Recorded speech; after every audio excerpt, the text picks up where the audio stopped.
What's up, everyone? Kevin here from Skywatcher. Welcome to another episode of the What's Up Webcast. We do this every Friday, 10 a.m. Pacific, right here at the Skywatcher USA YouTube channel. We cover everything from what's up in the nighttime sky to equipment to helpful tips and tricks. And of course, at the end of the month, we have a special guest to talk about their specialty in the field of astronomy. I am letting you guys know today, these episodes are normally live. And while this is airing at our normal scheduled time, this is a pre-recorded episode, so any comments or questions, we are not in the chat today because we're actually setting up our booth at NEAF as we speak. So lots of exciting things going to be happening this weekend. If you're coming to NEAF, stop by, say hi. You've probably seen some of the new releases already. A couple small announcements. You may have heard me say in the last couple episodes that we're going to have 5 new telescopes at NEAF. Unfortunately, to some scheduling issues, 3 of them will not be there. But we do have some new stuff there. I'll just go ahead and show you guys very, very quickly. But if you want to go over to skywatchusa.com, you can click on the new stuff.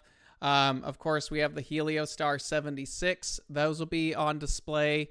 We will have 4 production models there for you to look at, and hopefully if it's clear outside to look through. We're very excited to see what you guys think. So we'll have some of those there. There's one telescope that I can't tell you about. It is a prototype, but we feel like we can show it. That will be at NEAF, but I'm not saying a word until you stop by the booth and say hi. And if you can't come to NEAF, you'll just see it in the recap.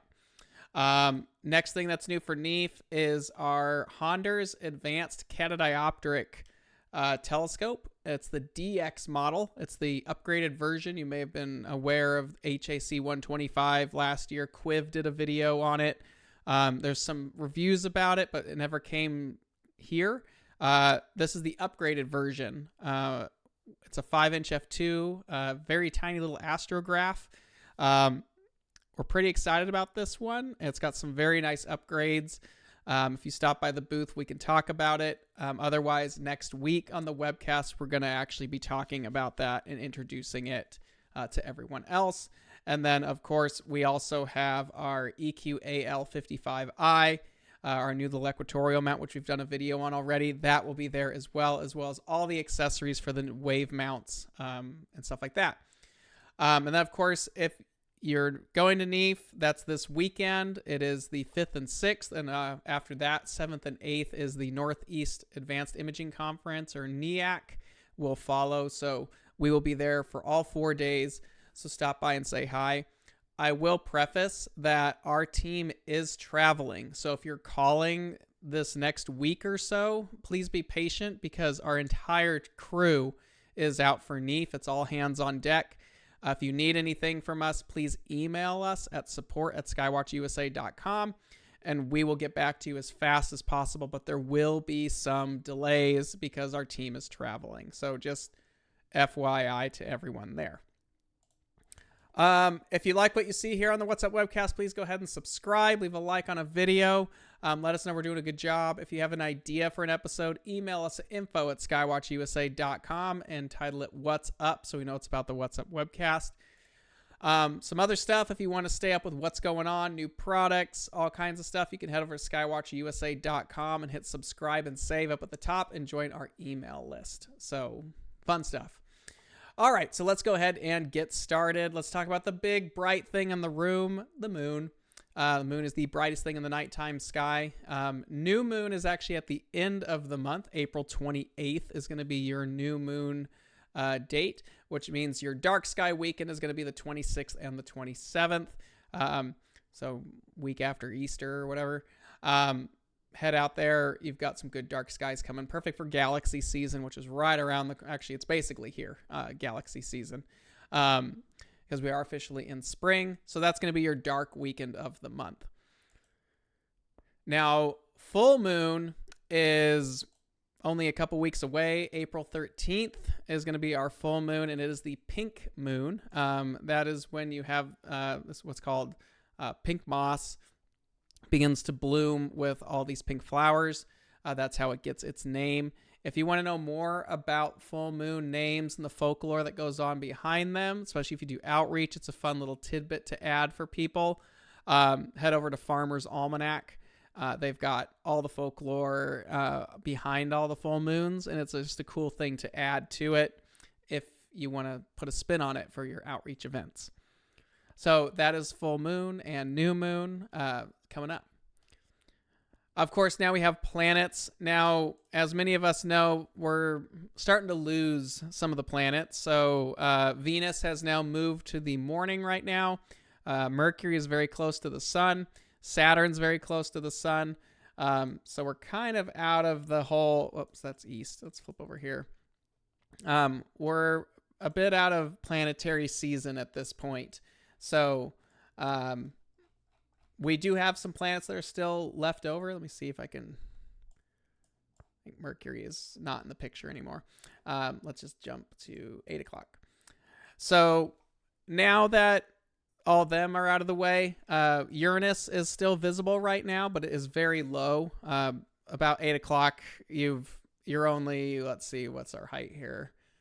Altitude 20 degrees off the western horizon for Uranus. So if you're trying to see the planet Uranus, you probably want to jump on it right as it's getting dark right now, but by the end of the month it will be gone. Above that, in Taurus's horns, we have Jupiter. Very big, very bright, easy to find, but as the month progresses, it's going to make a steep dive down, and we'll get some slight close approaches with the crescent moon on the 29th and the 30th, but not super close. But then as we get into May, and by the time May is over, Jupiter will be gone from the night sky. And then, of course, hanging high up in the sky right now, still up in Cancer now. It's moved from Gemini over to Cancer, at least. By the end of the month, it will be moving into Cancer. There's a close approach by the moon on the 5th, so this weekend. You can catch that. Not terribly close, but close. So you got Mars up there too. Mars is a decent view this year. You can see some detail on it. I would definitely push magnification to about 200 power, depending on your telescope and your seeing conditions and what it'll support. But definitely go check that out. That's Mars. It is moving over into the constellation of Cancer. We'll have that up until sometime in June, I believe, for Mars.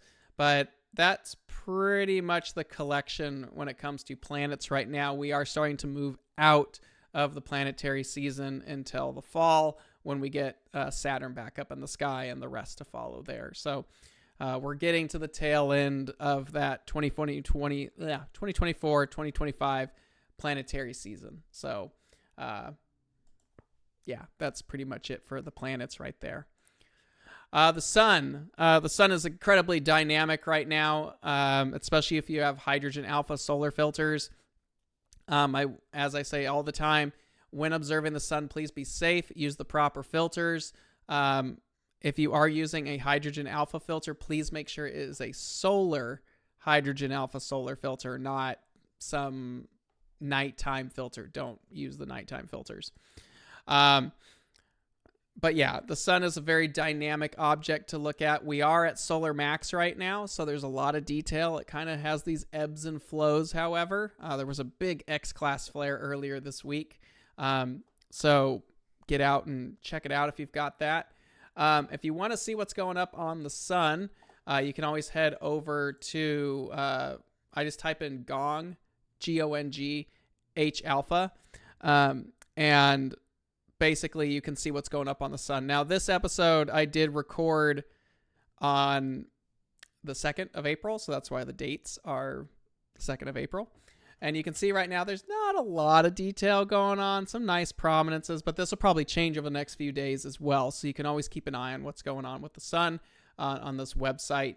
It does show you in hydrogen alpha, and it's relatively quickly updated as well. So always keep an eye on here if you want to get out and see what's going on the sun.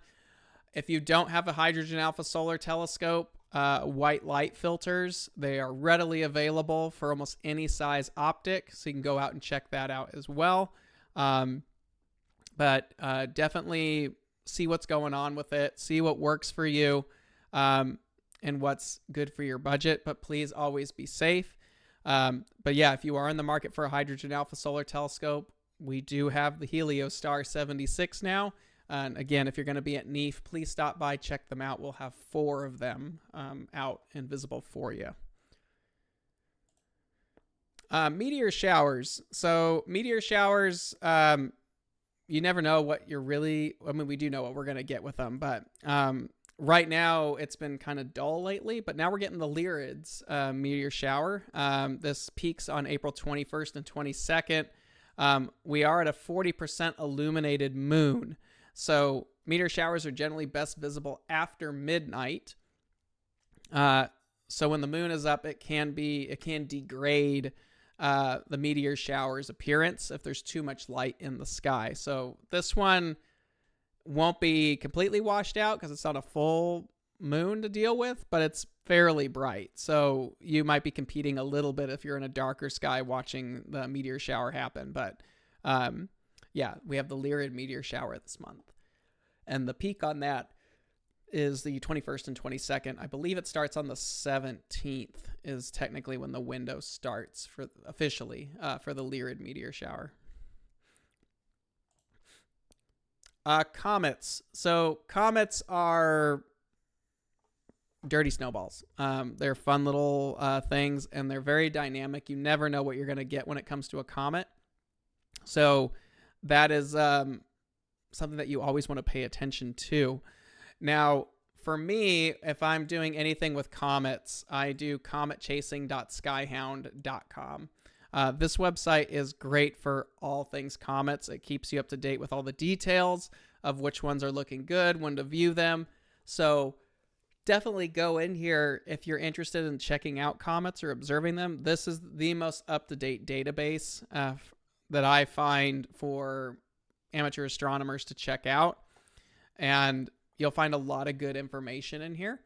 So I definitely recommend going in here if comets are of interest to you. If you're heading out to a dark site, I like to check out what comets are doing something, because you never really know what you're going to get for observing these things. Sometimes they're little fuzzies. Sometimes they've got some nice detail on them. You never know. So this will tell you which comets are well positioned, their magnitude, and where you can find them. So very good database. And at the beginning of each month, they have a nice video here that recaps a lot of what's going to be visible this month, much like we're doing in this episode, but it's strictly just for comets. So it's a very good website to go to if you have interest in observing or imaging comets. Real quick, I kind of skipped over it earlier. It's been a very busy week. It normally is very hectic getting ready for NEAF. NEAF is the biggest trade show that we do here in North America. We have 6 or 7 pallets of equipment that have been packed and shipped out, plus some little odds and ends that have been also shipped out on their own. So there's a lot that's been going on this week. So I apologize for not having this all as well polished as I like to. But where was it? If you like what you see here, go ahead and subscribe, leave a like on the video. But also, if you want to support the channel, you can always head over to skywatcher.threadless.com and check out all the cool swag that we have. We're always working on some new fun stuff, especially as we joke around. We're like, that should be a shirt. So we make all kinds of stuff, and you can go ahead and see all that fun stuff. And then, of course, if you want to support us more, you can go over to skywatchusa.com and pick up the equipment of interest to you. If you are wondering about our new little HAC 125DX little astrograph, or mini graph as we call it, I'm expecting to see the first batch of those probably mid to end of May is when I'm hoping that they'll be making their way out to customers. So there won't be a long delay if you pre-order that scope. If you are coming to NEAF and you want to know more about it, stop by the booth. We will have one there. It will be at NEAC as well. And then if you're not there and you want to know more about the telescope, I will be doing a full episode live next week as we go back to our regularly scheduled programming. So, but it's going to be a little bit weird this year. NEAF is the same. It's on a weekend, but the imaging conference, due to some scheduling issues at the hotel and the venue that it takes place, It is after NEAF this year rather than before NEAF. And if it was before NEAF, then I would be in New York at this very second of recording this, setting all this stuff up right now. So, but there's a lot going on. So sorry I skipped my normal intro there.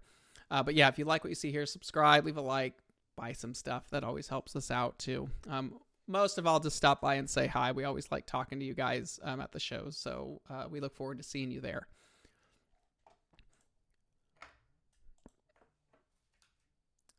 Deep sky targets. Now we are transitioning between winter and the springtime constellation. And sorry, there's a lot going on here. So we are ending the wintertime. It is officially spring here in the northern hemisphere. So there's still constellations up like Orion, and some of the winter stuff is still hanging out there, but we are well into some of the springtime stuff. By like 8 or 9 o'clock, Leo is already very high in the sky. So we are heavily moving into galaxy season, but stuff is still hanging out. Whoops, other way. So, of course, there's always Orion M42, easily the most photographed nebula in the nighttime sky, 1,600 light years away. You can observe this object in any sky. Almost any optic will show you. If it's a small telescope or binoculars, it's going to seem like this little fuzzy hue. Larger telescopes, you're going to see more detail and extension off of the object. And then, of course, if you get to dark sky sites, then it looks very much like a photograph. But ultimately, dark skies will help with every object except planets. That's irrelevant. But to get your best views of deep sky objects, you need to get out of the city lights. Now, photographing this object is both easy and challenging. So Orion is it's the brightest nebula in the sky, but also because of that, it's very easy to blow out the core of the nebula. So you need to be very careful about how you shoot and how you process that. The image here is a combination of a variety of different things. It was actually captured with 2 telescopes, one shooting luminance, one shooting color, and then the monochrome 2 refractors were used. One had a monochrome camera, one had a color camera.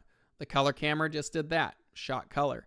The monochrome did luminance and hydrogen alpha, which is all blended into here. And I believe we even did an episode about processing this data, so you can always go back and watch that at a later time.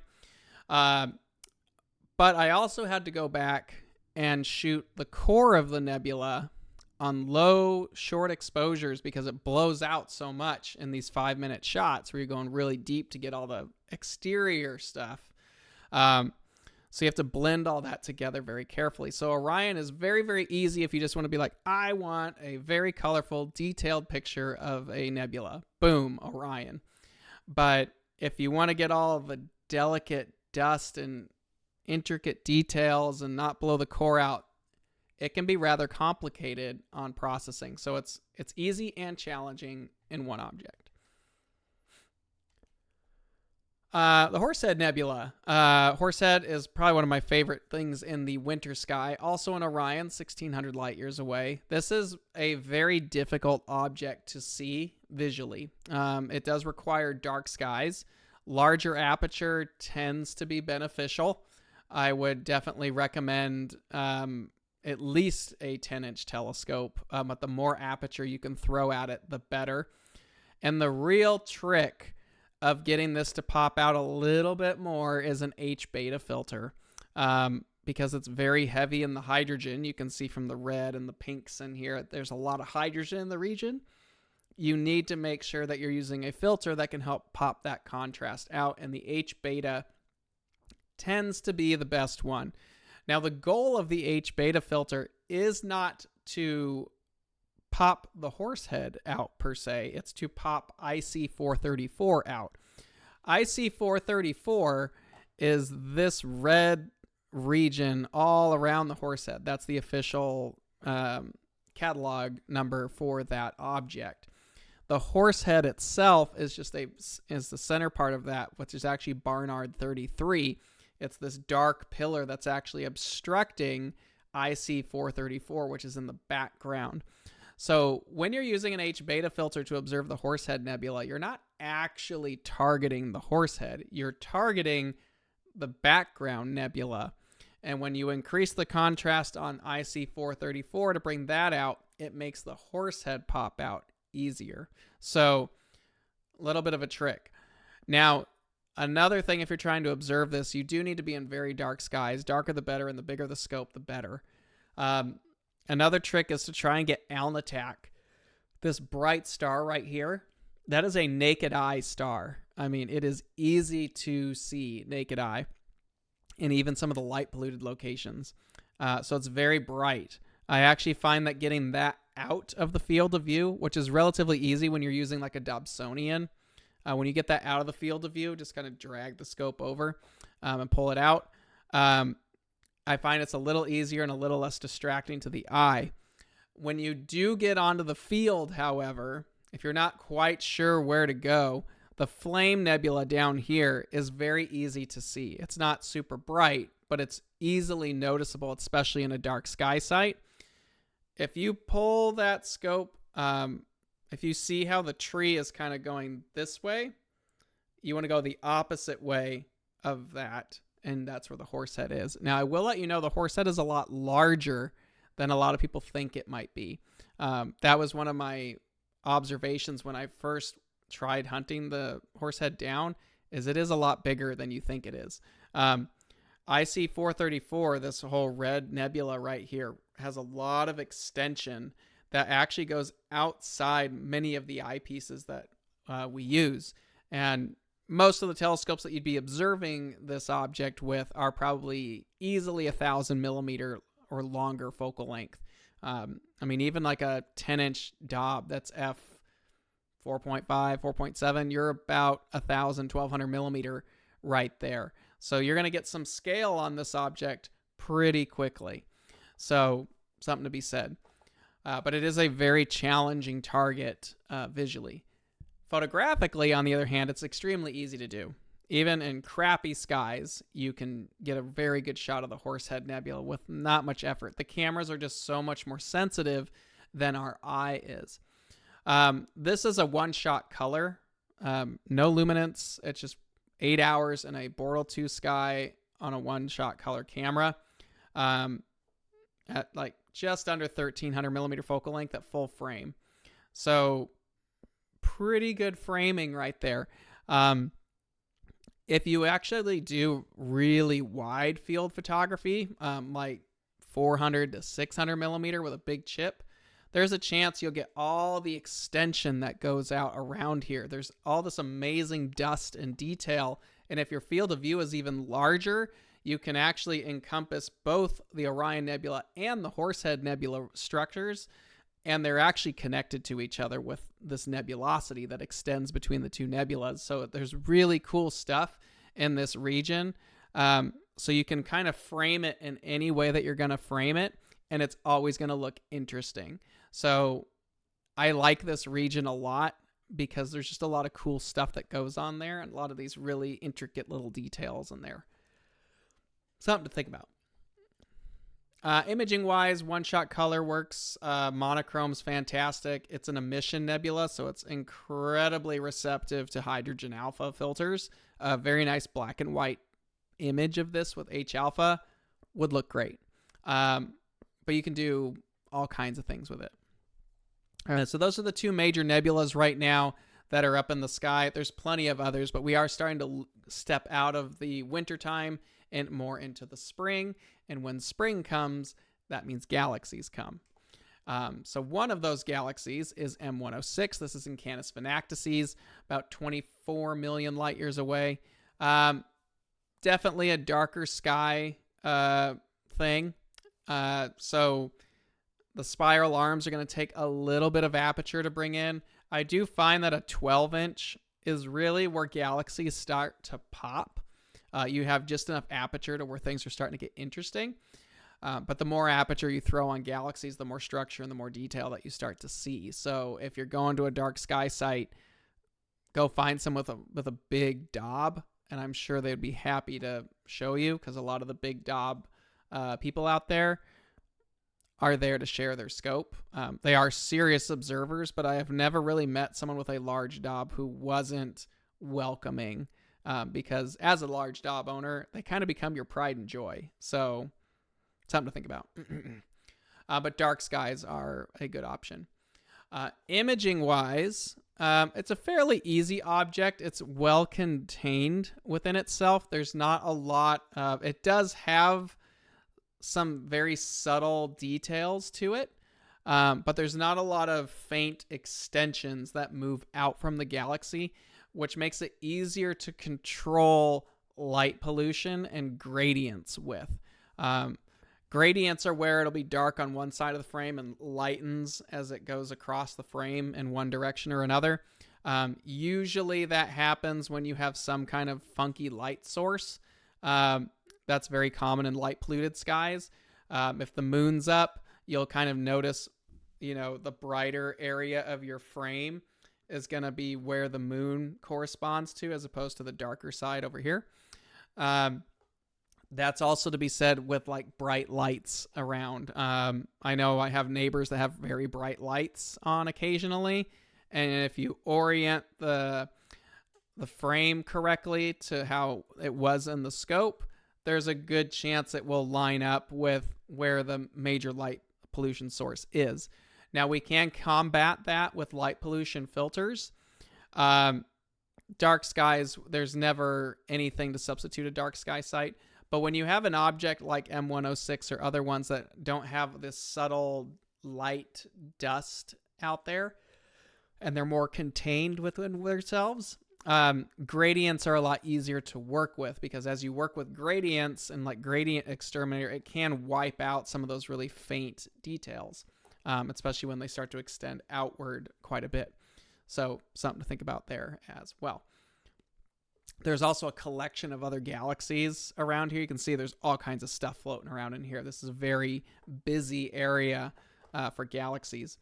Now, one thing I really like about M106 is it has a couple sets of arms. There's the standard spiral arms that you see with any spiral galaxy. But in the core here, I've shown this in the past. If you have a monochrome camera, put some hydrogen alpha time on it. But in the core of the galaxy, there's a supermassive black hole. And as that spins, it's whipping up material that gets close to the black hole. And it makes this unique set of red arms that extend outward from the core. I can't say I've ever seen them visually. That would require a very large telescope, dark skies. I just haven't had time to get the big Dob on it under the ideal conditions to try. But imaging-wise, the cameras do pick it up. And adding a little bit of hydrogen alpha detail and blending that in to your final image will help, accentuate some of those red bands and arms that are around the core there. So it's a pretty cool galaxy. That's why I like to talk about it quite a bit. There's some interesting stuff that's occurring. Another one is M51, the Whirlpool Galaxy, also in Canis Venactices. It's on the tail of Ursa Major, but technically it's in Canis Venactices, 31 million light years away. Darker skies are ideal for this one. Darker skies are even better. It is a face-on spiral galaxy that's actually interacting with its companion galaxy. This is a fun one to look at, especially when you've got like a big scope, because it looks a lot like a picture. Very nice structure to it. Sometimes in a large enough telescope in darker skies, you can see the extensions on it. I think it does look a bit like a snail, personally. So this one's upside down. So here's the head. There's some antennas here. And then you have the shell and then the spiral there. So I think it looks like a snail when it's reversed. You can do this imaging wise in all different focal lengths. If you are doing visual, don't be afraid to add some magnification to it. That's what I find that happens a lot, especially in the Dob community, is you don't push the magnification. and you should. You've got a lot of aperture backing you up. So put some magnification on there and pop out those details. You'll be impressed with what you get. It's even better if you have a tracking telescope. But imaging wise, it's a fairly easy target to get. Now, if you are imaging from home, like we were talking about with M106, and you have gradients, that might affect this really subtle dust out there. So you could have some problems with something like that, but you will get the galaxy and you'll get some good structure on there. You could try just using a luminance filter if you're doing monochrome and figuring out if you need to pick out some better details from there. One-shot color, I'd probably recommend using a light pollution filter just to help equalize. But if you are shooting in a dark sky site, don't be afraid to throw some hydrogen alpha detail in there, because you can see all these little pink knots that are all strung through the spiral arms. Those are all H2 or regions. They're star-forming regions where little baby stars are being made. Those contain a lot of hydrogen, and they are very visible in hydrogen alpha. Now, if you're just doing one-shot color or just doing RGB imaging, you'll see them there. It's there. But if you are able to do some hydrogen alpha, it really pops them out. Like you can see in Ron's picture here, it almost gives it like this little gemstone look with these red and pink accents through there. And there's a few galaxies that are like that. But it's a fun one to go after. Another one here, very interesting galaxy, is NGC 4449 in Canis Venactices. This isn't a regular galaxy. This was shot with a C14, so it's fairly small. But this one, very similarly to M51, is going to have these H2 regions. Now, visually, you're probably going to be in a dark sky site, but it's probably going to look a little bit puffy. You could try throwing an H beta or a UHC to pop out some of those H2 regions, because you can see it's very heavily molted on the bottom half there with a lot of H2 regions in there. Or if you have someone who has an H alpha, a night vision device with H alpha, that would really pop some detail out. So definitely think about doing that.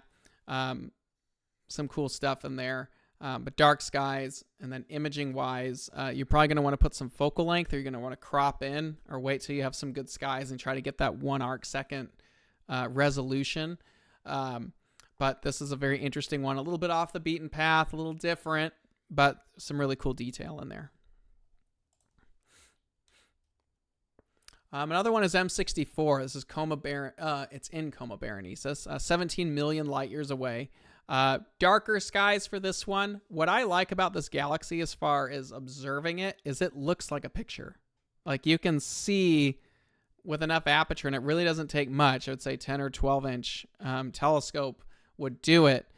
You can see why it's called the Black Eye Galaxy. It's pretty neat, cool. More aperture, of course, will always benefit you, and the darker skies will benefit you, but it's a very cool galaxy. You can see there's really not a lot in the field. It's almost like a coin. It's very condensed into this little disc. So the gradient thing shouldn't be as big of a deal for you. But there's some cool stuff in there. But a lot of that detail is really close to the core. So when you're processing this, if you're imaging it, you'll have to be very good with how you process the core there to not wipe out those structural details around, which gives it the black eye look. But that's a cool one as well. Visually, I highly recommend looking at it because it just looks like its name. It looks like a black eye. So it's a cool one. It's not too difficult to find, especially during the springtime. I'd say an 8-inch could even do it without much of an issue. And from dark sky sites, but more aperture is always going to give you better results. M82 and also its neighbor M81, but we'll talk about just this one. M82 is the more complex of the two. This is a regular galaxy with this huge extension in the middle coming out. Very heavy in the hydrogen for this. Obviously, you can see from just the color. About 12 million light years away. M81 and M82 are very close together to each other. Visually, you can generally see them from an average backyard. One looks like a little fuzzy disc, and the other one looks like a cigar. That's why this one's called the Cigar Galaxy, M82. It's easy to get them in the same field of view of most telescopes. But it's a fun one to do this time of year. It's not too terrible from an average backyard. You could probably do it. Imaging-wise, they're very easy to get. There's a lot of galaxies in this region as well, so just be aware when you are observing or imaging in this area that there's a lot of extra stuff inside of there. If you are trying to get the red extensions, though, I highly recommend doing a lot of red on this. And hydrogen alpha is going to be one of your best friends here to really get that extension off of the core of the galaxy there. So do your LRGB setup and then go back and do hydrogen alpha to really accentuate some of the red extensions that you have in there. One-shot color is going to be a little bit harder to do that. You're just going to have to keep adding time on it with a one-shot color camera. You could try some of these dual band filters to see if it helps bring out some of the detail, but it might shift the color of the stars a little weird. But you could mess around with it and see how you're able at blending certain things together, or doing color selection and isolating the red and helping to pull out. There's a bunch of different ways you could actually do it. Monochrome cameras just give you more of that initial control right up front. So that's actually kind of nice to have. That's pretty much it for the month. We kind of blew through that. Normally these go with the whole hour because I have you guys to talk to and you guys are asking cool questions and we have fun conversations. It's weird when I have to pre-record an episode because it's just me talking to a camera. I miss you guys being here. But yeah, that's pretty much it for this, for the month of April. NEAF is coming up. If you're going to Texas Star Party, that's coming up, I think, at the end of the month. So there's a lot of stuff that's going on this year. But as for target of the month, we did the Boogeyman Nebula. So we'll be getting all the patches together. Some of you should have already received your 2025 patches for January and February. We'll get the March ones together and we'll get those out. And if you're ever missing a patch, just let us know. It might take some time to get that, but we've got it taken care of. I believe we'll have totem patches on display at NEAF too. So if you want to see them, I think we have them there. Maybe I'll bring some just to have them, but I think we'll have some there if you want to see them and what they look like. But yeah. Now, April's 2025 target of the month is Hickson 44. So it's a collection of galaxies there. That'll be a bit of a challenge. You should be able to do this from home and getting these. I would encourage a lot of you to don't be afraid to do multiple nights. Go as long as you can. Really push it and see what you can get out of it. I know there's a lot of quick shots that we tend to get. And I mean, you guys did it. You did it. So you get the patch and you achieve that. But try to see what more you can do with it. Really push and see what you're able to pull out with the galaxies here. But you should be able to do that from home without much effort. So good luck on that. That's Hickson 44. Thanks to Dr. Ron Brecher for letting us use his images for this one. But good luck to all of you out there on Hickson 44. We're wrapping it up pretty early today. Again, like I said, that's it for the month. I don't have you guys here to talk to, so it kind of shortens things up, unfortunately. But that's April night skies. I hope you enjoyed it. Good luck with the totem. If you like what you see here, please go ahead and subscribe. Leave a like on a video. Let us know we're doing a good job. Also, you can head over to skywatcherusa.com if you want to pick up any Skywatcher product. And then, of course, you can head over to skywatcher.threadless.com and you can pick up all kinds of fun swag there as well. That all goes to supporting the channel, letting us know we do a good job. So I appreciate it. And then, of course, please stop by the NEAF booth. Say hi. I love talking to you guys. And, of course, next week and at NEAF, hold on, I bumped a button. There we go. Stop by and see the new little HAC 125 DX mini graph. We'll do an introduction video about that next week. I should have a sample of it here with me.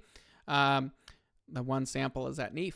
And if you want to come check it out in person, stop by the booth, say hi, and we'll be happy to show you guys the cool new little telescope there, and as well as the heliostars. I'm really excited to see what a lot of you think about the heliostars after you've gotten to look through one, because I will say they're very impressive.